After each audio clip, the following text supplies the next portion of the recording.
Live from the District of Columbia, you are listening to the Black Fundraisers Podcast, a weekly podcast that celebrates, inspires, and equips Black fundraisers to excel and positively impact Black communities.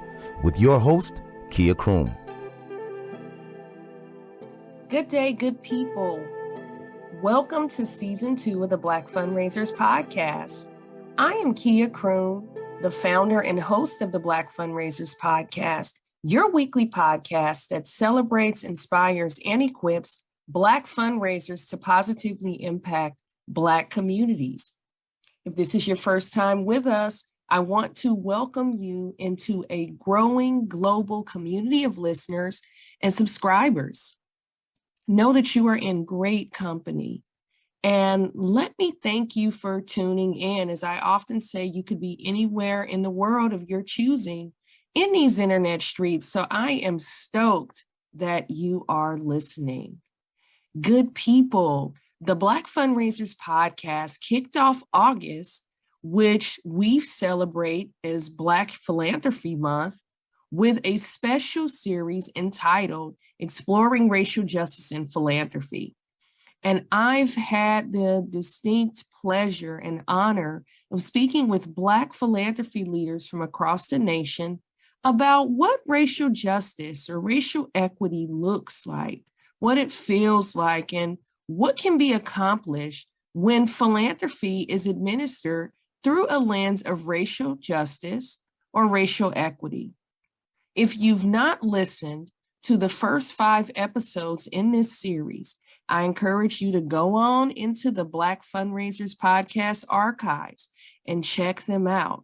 You can find them anywhere you get podcasts or visit my website, www.kiacroom.com. Listen, I could not close this series out without sitting down and talking with a Black philanthropy executive representing the DC region. So I am thrilled to present this special bonus episode with today's guest, Mr. David Daniels, the president and CEO of the Bainum Family Foundation, which works to improve the quality and availability of resources for children living in poverty, primarily in wards 7 and 8 in the District of Columbia. It's noteworthy that the foundation also has commitments in several other cities and countries. David has been a part of the foundation's team since 2012, serving in a variety of leadership roles. Most recently, as Chief Operating Officer, he oversaw the implementation and operational activities for all programs and initiatives, translating the foundation's mission, vision, and goals into sustainable processes, systems, and procedures to deliver quality program services. He also served as an internal leader of the organization, promoting a high-performing culture that fostered the foundation's core values of continuous learning, integrity, collaboration, and commitment. Prior to joining the foundation, Daniel served as the principal of Takoma Academy in Takoma Park, Maryland, Mount Vernon Academy in Mount Vernon, Ohio, and Liberty Christian Academy in Columbus, Ohio. In addition to his role at the foundation, Daniel serves on the boards of Maryland Philanthropy Network and Pine Forge Academy. He holds a Master of Business Administration, Finance from Franklin University, and a bachelor's degree in counseling psychology from Columbia Union College. He is currently pursuing a doctorate in business administration from Wilmington University. I encourage you to lean into this conversation where David discusses the Bainum Family Foundation's commitment to racial equity and to harnessing the inherent power possessed by community-based agencies, which he says possess incredible lived experience, resilience, and expertise to respond to issues impacting their neighborhoods. David discusses the foundation's intentionality to serve as a partner and co-creator to their community-based grantees to support and advance their work. So without further ado, let's get into it. Hang tight as I bring David to the Black Fundraisers podcast stage. Hello, David. Welcome to the Black Fundraisers podcast. Well, hello, Kia. Thank you for the invitation. I'm looking forward to the conversation today. I'm glad you're joining this important conversation. We're talking about racial justice and philanthropy and what that looks like. But before we dive in, tell the good people listening a little known and fun fact about yourself. So I think the fun fact is that I enjoy baking. That is my stress relief. And I grew up in a home where my dad baked all the time. So I just kind of took that from him. And what it has done for me, Kia, is my family tends to like what I bake. So it also gives me some isolated time because they don't want to bother me while I'm baking, so I get done faster. So I get to have the stress relief of baking itself, but I also get a little bit of quiet time while I'm in the kitchen doing that. So that's my fun fact. That is a little known and fun fact, and I thank you for sharing that. Yeah. So David, I want to jump right in. You have worked in fundraising and nonprofits and advancement, philanthropy, and your latest stop on your journey. And you know what's been going on over the last 12 months, the summer of protests, the movement for Black Lives, the Bainum Family Foundation was one of several in the region across the country that weighed in on the events of last year. And I pulled down the Bainum Family Foundation statement condemning the murders of George Floyd, Breonna Taylor, and Ahmaud Arbery, and affirming the foundation's commitment to fighting racial inequality. I'd like to hear from you. Why was this so important for you and your leadership to do this, to weigh in on this? Yeah, that's a great question. I mean, those were some tough times and still are, right? And I think first off, I just don't know how we could remain silent. I know that sounds cliche, but we are a foundation who our founder back in the 80s adopted what was an I Have a Dream class here in DC.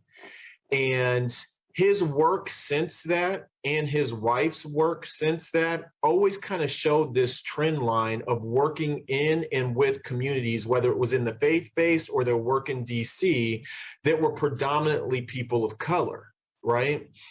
And when everything happened last year and we were in the midst of our strategic plan and we were talking about us needing to elevate our voice more around issues on race equity and anti-racism, to watch what happened to George Floyd, for me personally, to watch and read what happened with Christian Cooper, and to see how those two perspectives can come into play and how quickly in any environment things can change for you, whether you're bird watching or whether there's an accusation of a $20 bill that may or may not have been a fraudulent bill.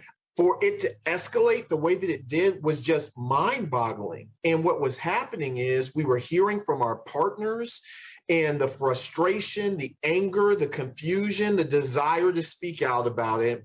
We were hearing from our internal staff. I was hurting as a Black male. Breonna Taylor, I've got a 20-year-old daughter, and I just think about what that dynamic is with a no-knock warrant. And I don't mean to replay all of those things, but I just did not know how we couldn't bring voice to this to let our partners know that we feel the pain that they experience day in and day out working with families and income in areas with lower incomes that are predominantly Black, and what they must be wrestling with in supporting their families. The least we could do was put out a message that says, we stand with you. And we put out a private message as well that went directly to our partners that was a little more personal, that let them know we stood by them. And we just felt like it was the right thing to do in that moment of time. So that's what brought us to the point that if we're talking about it with our board, if we're trying to exercise it internally, we have to take these moments to really speak to our partners in the community that we're not just here for these things that we said we were going to do as a foundation, but we're here to support you because there's other factors that our partners are addressing. So that's what made us speak out.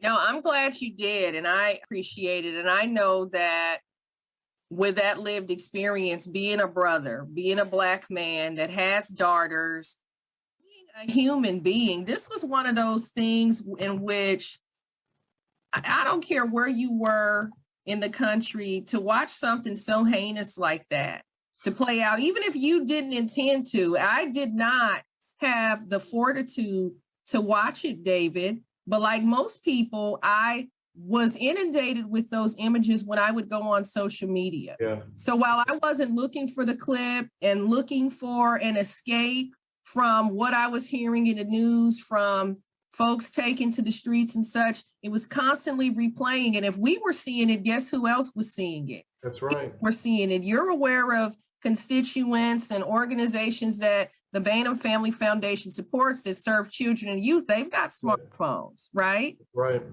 So I thought that it was super important. And I know that it felt urgent. It felt urgent for me. And I share with people, David, that I started this podcast in the midst of what all took place because I was so frustrated that I couldn't be silent any longer about my lived experiences as a Black woman in nonprofit fundraising and philanthropy and what I go through. So thank you for sharing that context for us.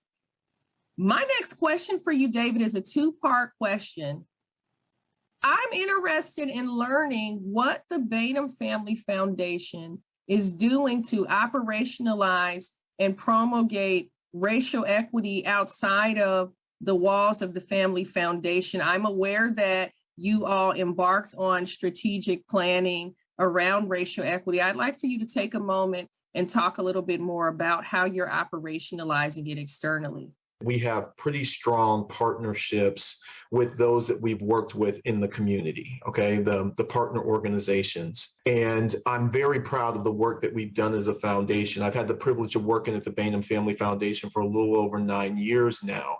And about 6 years ago, we went into this process of really kind of focusing our energies back in DC in a heavy way, and also in thinking about early childhood and early learning specifically. I say that to say that we came up with a hypothesis, right? And we took our hypothesis based on some of our experiences to the community and had the approach that I think many of us in philanthropy have. And speaking in the I statements, right? As a foundation, we showed up with that hypothesis, showed up with the money to support that hypothesis, and really put organizations in a position that fortunately there was a lot of alignment, but I don't know that there was total alignment because they didn't come to co-create those ideas at the very beginning. So I think one of the things that we're doing is kind of switching our approach and trying to be more intentional in the listening aspects in the co-creation with community, or allowing community to create and then creating the space for them to be able to come and tell us what they need. So I think that it's not a huge divergence from where we've worked or who we've worked with. I think the big thing for us in shifting to being more equitable in race and understanding the power that we possess versus the power that already exists in the community is that we're recognizing that it's our role when we think about race equity and the power that philanthropy has historically represented is our need to ask for permission to come into those spaces versus just taking it as our prerogative, right? Going to the hypothesis statement that I was making earlier, we really need to make sure that when we think about race equity, it's hearing the right voice at the beginning, and then working to develop the hypothesis based on what the community has told us in conjunction with them. So that's the overall approach in the change. Specifically, we've been working with Mustafa, who is the facilitator at the Ward 8 Community Economic Development Group. okay? And they have a community there that is working to develop a plan that addresses all aspects of economic viability for the future of Ward 8. They have grassroots community lived experience working on a bunch of different areas in order to build that plan. We went into that, Kia, and said, you know what, we're going to try to do something different than what we've done in the past. And what we've done in the past has been showing up in a way that, hey, we heard this idea is happening. Here's how we think we can help. And then we'd come with our professional development or technical assistance. And that wasn't all wrong, don't get me wrong, but there's a way to approach people, right? And what we decided to do in that situation is your plan has already been in place. Mustafa and team have been working at this for about 10 years trying to get the traction. All they needed from us at that moment of time was to show up with funding for them to just do what they needed to do to complete the plan. So that's what we did. We didn't try to infuse ourselves. We didn't ask for onerous reporting requirements. We didn't ask for any of that because we wanted to make sure that equity was embedded in it. And that equity meant that the community had to elevate that and bring the solutions to bear. And there's a couple of other examples that we've been working through where we're just trying to bring the community together to provide them the resources that they need to be able to do what they need to do at the grassroots level in order to be able to come back to us and say, hey, Bainum Family Foundation, here's how we would like for you to show up, and here's the support that we need from you now that we've had the space to create the plan. Because we know a lot of these equity issues come because our community organizations aren't given the space to plan in the way that other organizations are. So if we can begin to kind of level that out with our resources to create space for them to plan and then really create the big vision that they already have the power, they have the lived experience. So let's facilitate that lived experience coming to life. Let's fund that lived experience, pay for that lived experience so that the community really sees the benefit of a planning process. And we know that power building dynamic makes all the difference. So I think it's wonderful. And I'm hearing that the Bainum Family Foundation is really committed to being that partner to the community. It's that at the end of the day, it's trusting community and bringing community into the conversation and allowing community to drive that process. We know that grassroots organizations, particularly Black-led, BIPOC-led organizations, haven't been getting a fair shake and haven't been resourced to carry out their work and their agenda. What are some ways the Bainum Family Foundation is working with BIPOC communities to address those racial disparities they're contending with? People have been talking about the asset-based approach for years. Yes. We just have given financial resources too much power and emphasis in this dynamic, right? And what I have learned and what I am becoming more and more cognizant of is the way that I speak about that, because we don't want to be the foundation that's naive about the way philanthropy is looked upon, right? But naive around the dollars that come in. I mean, it's just the elephant in the room. But what we can control is the idea that we show up in the room making sure that the people that have lived experience and have lived experience in working in the various communities are elevated for the power that they bring, because knowledge is power, and they have a deeper set of knowledge than what we possess coming in as, in many cases, theorists. We have some strong staff that have real lived experience, but as a whole, we're coming in as an organization that's funders, that's trying to support the power and knowledge that's in the community. The other thing I want to touch on is I don't want it to sound like semantics, but it ties to this about power, is we're really trying to be intentional about seeking permission to come into the space to co-labor and co-create. I love it. Not necessarily just taking it from the perspective of inviting community in, because that inherently has a level of power that, you know, we're inviting community voice, right? We're allowing you to speak to us. We're trying to seek out spaces and ask the community, if it's okay for us to come in. I've tried to make it a habit here over the last year to be more disciplined in that language because of how I've seen it and how my intent doesn't always meet the impact that's received. So I try to be clear on that. So I just want to set that context before I go into these examples.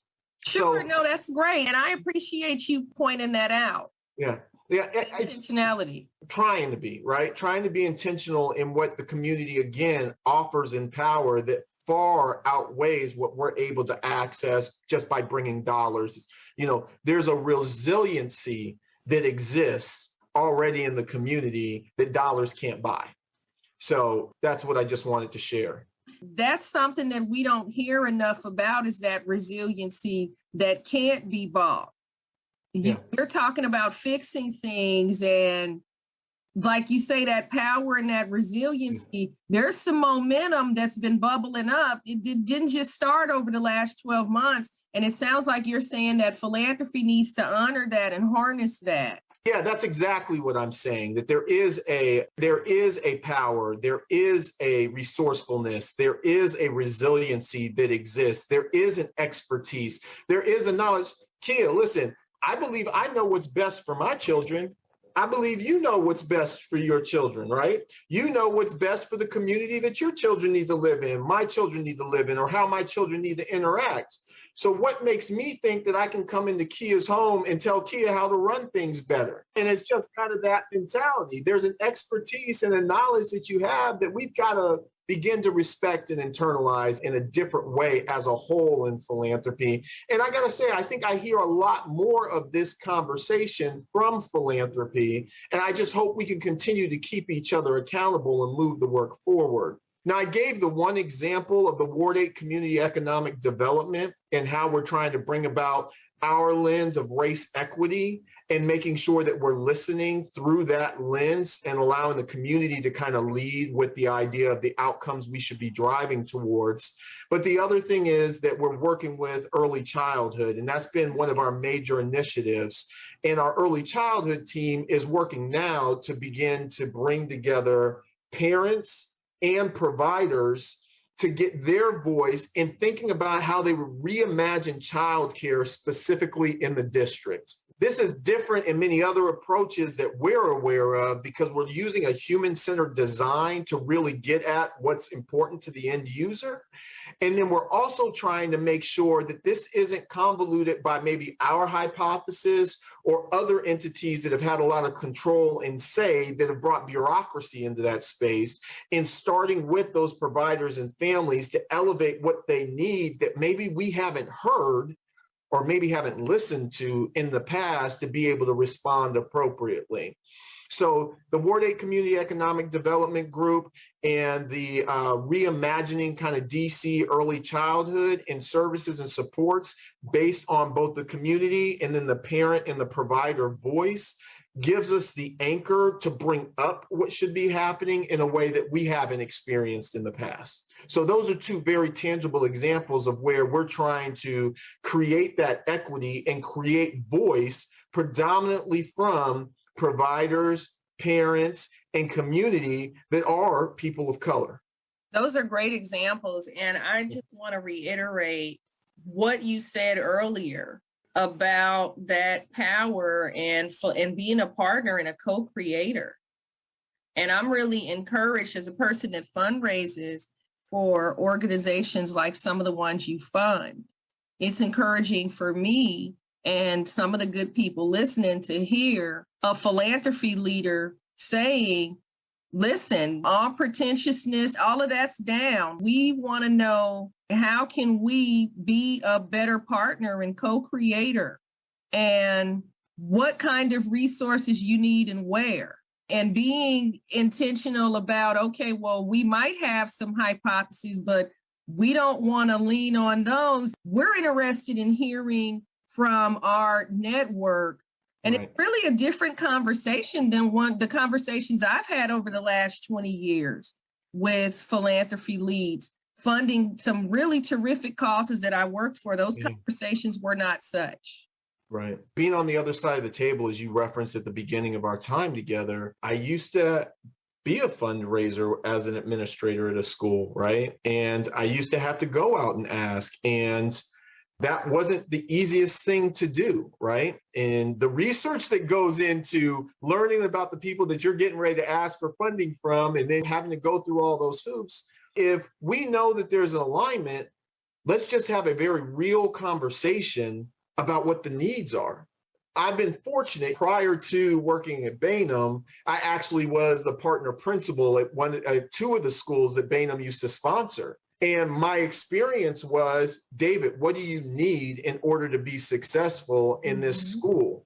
So I began to get that instilled in me from both our founder and then his daughter that later became the CEO.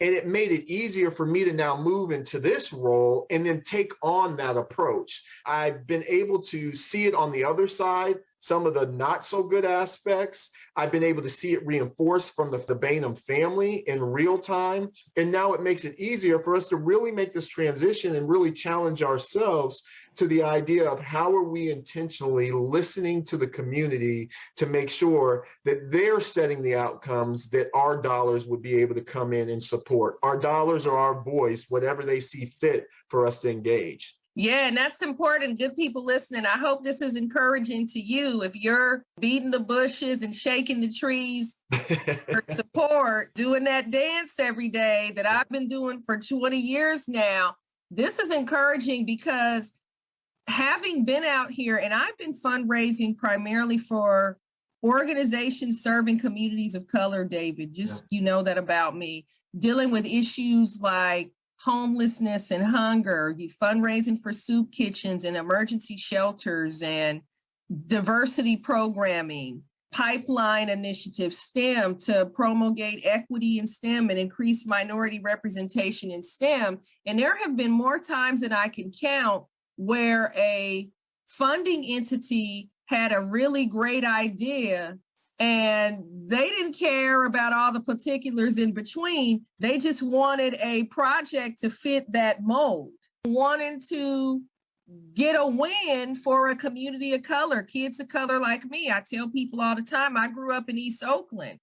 And there have been times when I think back about where I grew up and all of the dearth of opportunity there was in communities. And I'm thinking, okay, so if I need to work with Corporation X, it seems like they're hell bent on this particular program methodology. What tweaks can I make to fit that mold? Wasn't the perfect fit. We were able to do some wonderful work together, but it came at a cost. It came at a cost to me and my programming counterparts that were facilitating program. We had to bend and flex and make adjustments to the program to suit the desires of these funding entities. And at the end of the day, It's like, okay, I benefited 15,000 kids of color, but this isn't really sustainable the way that we're working on this. And having those conversations with that entity wasn't the warmest and fun conversation to have. So I'm saying this to you that it's really encouraging that these kinds of conversations are happening. And it's encouraging to know that philanthropy is looking at that, how to be a better partner and co-creator. What can we build together? Yeah, that's right. Is expecting an organization to use a cookie cutter approach and just fit into a preconceived idea. That's right. That's right. That's right. Well said, Kia. As part of the Racial Justice and Philanthropy series, I had a conversation with Tanya Allen, the president and CEO of the McKnight Foundation. I'm aware that you've been engaged with organizations like APFI and likely the Council on Foundations, for which she's a chair. And while Tanya and I were talking, we talked about the old guard that exists in philanthropy, and that from our perspectives, there's still, despite the wins, despite the fact that we're seeing more diversity in philanthropy and executive leadership, not enough, but we've seen some encouraging appointments even over the last 12 months. That's right. By and large, it still seems to be a male-dominated sector on the leadership front.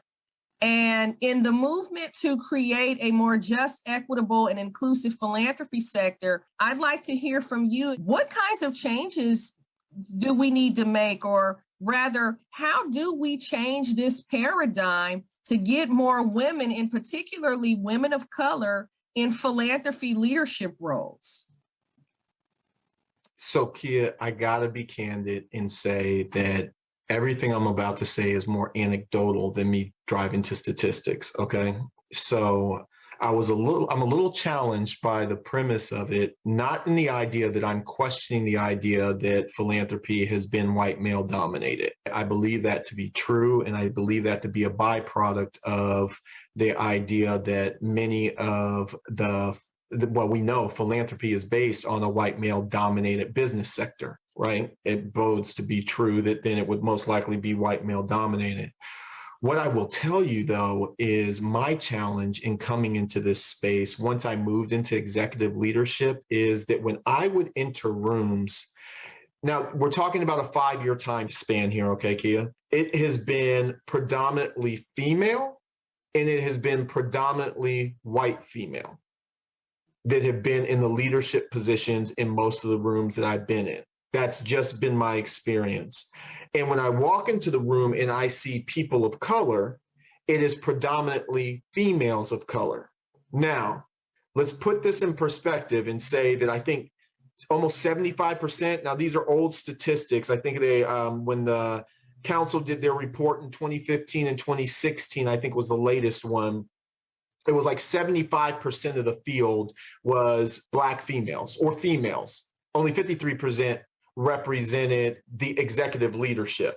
We know that's disproportionate, right? But what I haven't seen is a lot of Black males in the space. Now, I've never separated it, quite frankly, in male, female. I have thought about getting more Black males experience in philanthropy, but as it related at the executive level, there is a disproportionate amount of white females, white males in the leadership roles when you think about the staff that exists within the philanthropic space.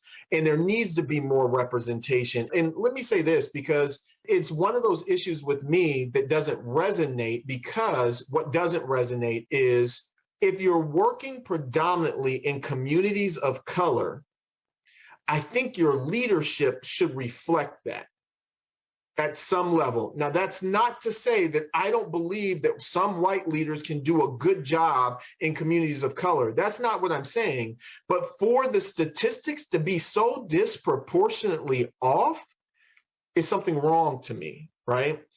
If I have a foundation that is based on areas of Appalachia that are mainly Caucasian, I would expect someone with at least some lived experience, some connection, or some understanding to be the leader of that space, right? Well, if you're predominantly working in communities of color, I would think that you would be pursuing, when positions come available, people that look like and can relate directly to the challenges that are being experienced in those communities. So I'll say this, to your direct point about females in this space, I believe that there is a need to examine the boardrooms. The boardrooms need to be more reflective of the communities that we're serving and the diversity that exists both within the sector of employees, but also within the work that the individual foundations are driving to do and the outcomes they're driving to create. I think that's where it is, because it's the boardroom that hires the CEO. I think there's opportunities for us that are in these different positions to create space and more exposure so that there's more people that are ready and able to move into those roles. I'm careful in saying that because I think there's plenty that are already ready and able to move in those roles, but the more that there are, the less excuse there is not to have a diverse candidate pool is what I'm getting at. So I think there's that we can do as CEOs currently sitting in the space, but I think there needs to be a lot more pressure on boards to become more diverse so that when hiring takes place, you have different perspectives around the room, both race, both gender, both lived experience, so that you can make sure that you are hiring the right individual for that role. So my focus has been more people of color. As a male, I've looked when I go into rooms and don't see other males, as many males of color, that I want to see more of that. But I do overall want to see more people of color, male or female, in that space. My final point to this is I do, however, want to acknowledge that I know the discrepancy between what females have to experience coming into leadership roles and the way that they have to manage certain aspects of who they authentically are in this space in a different way than what I do as a male. So I do feel like it's incumbent upon us males that are in this space to make sure we're creating space and not doing anything to be a roadblock to our sisters that are coming up in here trying to make sure that they have voice, that they have space. They don't need us to give it to them. They just need us to make sure we're staying out the way. So that's what I would say. No, I love that. And I had a conversation with Fred Blackwell, CEO of the San Francisco Foundation. I'm certain you're familiar with Mr. Blackwell. And he talked about how women of color, particularly Black women, he's like, listen, I'm hire them. I know that lived experience comes at a premium. Yep. It's not just about the degrees on your diploma, et cetera. That lived experience is key. And I'm hearing from you what I'm hearing from him, that holding space and creating space and in a way being an ally to using your position or what privilege you enjoy as a male to create or hold space for women that have a different storied journey in this sector, right? So we can only appreciate that, David, and lean into that. I appreciate that as a woman of color, a Black woman. That's right. So I appreciate a brother like you creating space for a sister like me and all the others that endeavor to do this work. That's what it's going to take, by my estimation, for us to shatter that glass ceiling. I agree. I agree. May very well know about our bonus question segment where we get a little fun and a little bit personal. And I did get a couple of little tidbits from the wonderful ladies that you work with. Oh, mercy. I did. So we're going to have a little fun. If you're ready, are you ready? I'm ready. I'm ready. Let's do this bonus round. All right. So I hear you shared that you're quite the baker. And I also heard that from the ladies you work with. And you shared about how you got into baking. It's a tradition passed down from your dad. I need to know what kinds of confections are coming out of your kitchen. I like cookies. I enjoy baking pies, lemon meringue and key lime pies. I love doing that. I'll occasionally do a pound cake that's been passed down generation to generation. Not healthy at all. Let me just be very clear. I'll do some cakes. So, I'll try a little bit. My new thing now that I'm trying to get into is making some homemade danishes. They're a little more time consuming, and I've tried them in the past. And while they tasted pretty decent, they were not visually appealing. So I'm trying to work. You're working on that. I'm trying to work on that a little bit. And I know that you have your daughter. You know how sometimes we can be very persnickety about presentation. Yes. If you're in a family where folks can cook and bake, and you put something that's subpar, counter folks is like, okay, what is that? We'll talk about you. We'll talk about you. That's all I'm saying. My wife and I have 3 girls. So I've got one that's in 6th grade, 8th grade, and my daughter that's 20 that I referenced earlier. And all 3 of them are quick to share their opinions of what you're putting on the table. So hello, you can count on it. I made quite the peach cobbler yesterday. All right. That's one of my, my peach cobbler will bless a soul. I'm telling you. So my last question to you is this. I learned from your staffers that you enjoy fishing And I grew up in Oakland. I'm a country girl. I was raised by Southern women. And I tell people all the time about the good eating that we do in my family. Yes. Nothing like a good old fish fry. So I need to know, David, what's on the menu at your fish fry? Ooh, what's on the menu? What kind of fish and what kind of fixings? So listen, I love whiting. I love cod. I do. I'm a huge salmon. Now, salmon's not going to be at my fish fry because it just doesn't cook the same way. Mm-hmm. I'm going to have some macaroni and cheese. Hey. I'm going to have some baked beans. I'm going to have some collards. I'm going to have apple pie. I'm going to have peach cobbler because Kia's bringing it. And then let's see what else. I'm going to have some roasted corn off of the grill. And I think that's going to tide me over. Now, I would also bring potato salad. Now, I know I'm going to be judged a little bit. I'm not a potato salad eater, but I know in order for me to stay in good graces, I got to show up with some potato salad that my wife fixes. So with the paprika, that's what we're going to have. Does she put the paprika on the top of it? She does. Okay, listen, if somebody is bringing a potato salad, because we still got a little bit more summer to go, and we can't see the paprika, but in my family, they call it paprika. If we can't see the paprika, it is not happening. See, my mom, paprika for me was always on top of the deviled eggs. Yes. So yes. I forgot about deviled eggs. So I got to make sure I say the deviled eggs as well. That is a mighty good fish fry. Okay, last thing, hot sauce, tartar sauce. What's with the fish now? There's going to be hot sauce and cocktail sauce. I got to tell you, I'm not a tartar sauce guy. So it's hot sauce and it's going to be some of the cocktail sauce. That's what I know that's right, David. Well, this sounds like a mighty fine fish fry. Well, good, Kia. You are definitely invited. Now, if you show up without that peach cobbler, we will talk about you, but you're still invited. You got it.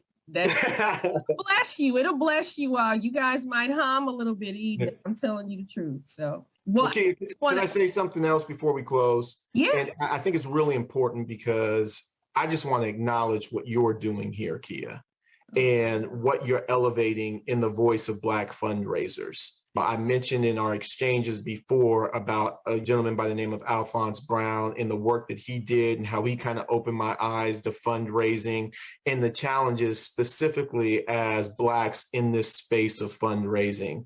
And if in this space that I'm in now can support those in the communities that we're working with in the efforts to make it easier for them in this journey, I just appreciate this platform that you're creating for them to know there's spaces here within philanthropy that they can get support and not have to maybe jump through so many hoops, or at least to get some advice on the journey. So I thank you, blessings on you for what you're doing, your passion, your courageousness, and bringing this voice.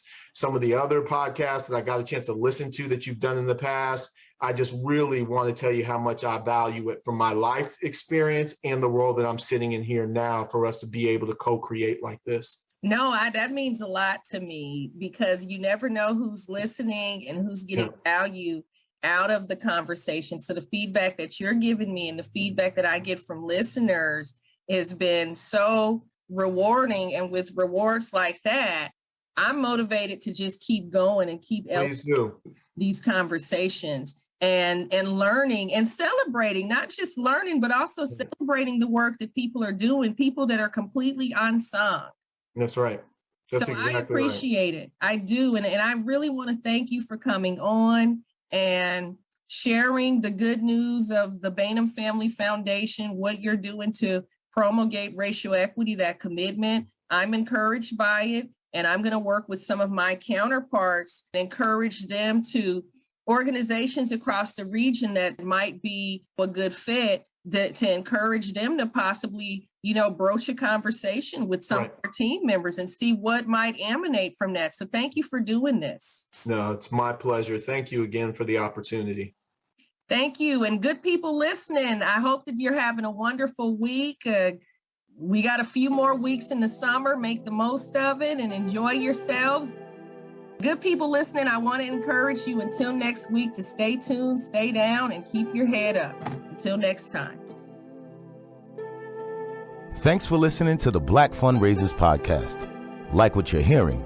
Subscribe to the Black Fundraisers Podcast on Apple Podcast, Spotify, or wherever you listen, and leave a 5-star review.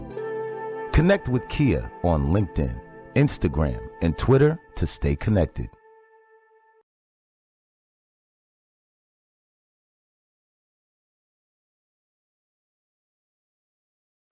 Hello, thanks so much for stopping by. I am Kia Croom, and I'm a fundraising professional and DEI champion. I am in pursuit of racial justice for people of color and communities of color. I'd love to explore ways we can work together to change the world